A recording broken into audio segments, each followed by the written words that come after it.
ગણપતિ બાપ્પા મોરિયા ગણપતિ બાપ્પા મોરિયા.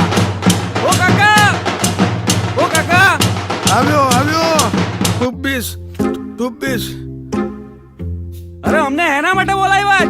થાકી ગયો છું ભાઈ, થાકી ગયો છું. You go, I will come. ઓ કાકા રહેવા દો, આ વિસર્જનમાં મોડું થાય. વિસર્જનમાં મોડું થશે?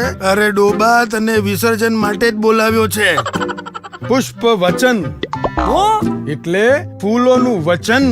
એટલે તને ખબર છે આપણા સુરતમાં બધા જ તહેવારો ધામધૂમથી ઉજવાય છે.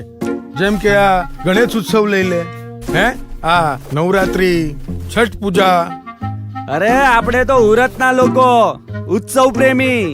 આપણા જેવા તહેવાર તો કોઈ નહીં ઉજવી શકે. તો પછી અરે તને ખબર છે આપણે આપણા તહેવારોની પાછળ આમ લાખો રૂપિયા ખર્ચી નાખીએ છીએ. પણ હું કાકા, ઓ ભાઈ, આપણે આખા વર્ષમાં 200 ટન ફૂલ સામગ્રી અને નારિયેલ આ ધાર્મિક વિધિ પાછળ ઉપયોગ કરી નાખીએ છીએ. બોલ, આટલા બધા ફૂલોનું પછી થાય છે હું? હા, સહી પકડે હે. હવે તે મુદ્દાની વાત કરી. અરે આ બધા ફૂલોનો ઉપયોગ કર્યા પછી લોકો નદી નાળામાં નાખી દે છે, રસ્તામાં નાખી દે છે, કચરા પેટીમાં નાખી દે છે, અને આ બધા ફૂલો બિન ઉપયોગી થઈ જાય છે. એટલે ટોટલી વેસ્ટ.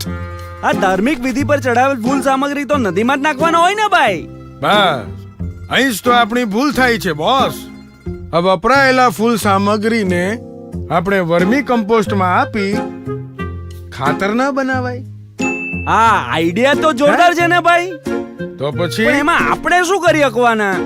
આપણે જ કરી શકીએ. એના માટે આપણે પુષ્પ વચન આપવું પડે. ફૂલોનું વચન. ધાર્મિક વિધિ માટે વપરાયેલા ફૂલ સામગ્રીને સુરત મહાનગરપાલિકામાં ચાલતી વર્મી કમ્પોસ્ટ સાઇટના કલેક્શન સેન્ટર પર આપી આવવાના, જ્યાં એનું સાયન્ટિફિક પદ્ધતિથી જૈવિક ખાતર બને. અને હા, આવતા વર્ષે નવા ફૂલ ઉગાડવા માટે આ જ ખાતરનો ઉપયોગ થઈ શકશે. મસ્ત છે. હા હા, પણ આ વર્મી કમ્પોસ્ટ સાઇટનું કલેક્શન સેન્ટર ક્યાં આવ્યું છે? લખો, પહેલું સેન્ટર વર્મી કમ્પોસ્ટિંગ પ્લાન્ટ, જૂના પક્ષીઘરની બાજુમાં, ચર્ચની પાછળ, ચોક 4 રસ્તા. ઓ ભાઈ, જાય છે ક્યાં? બીજું સેન્ટર તો લખો. Vermi composting plant, Singanpor, Vishala હોટલની સામે, ભરી માતા રોડ, નોર્થ ઝોન, સુરત.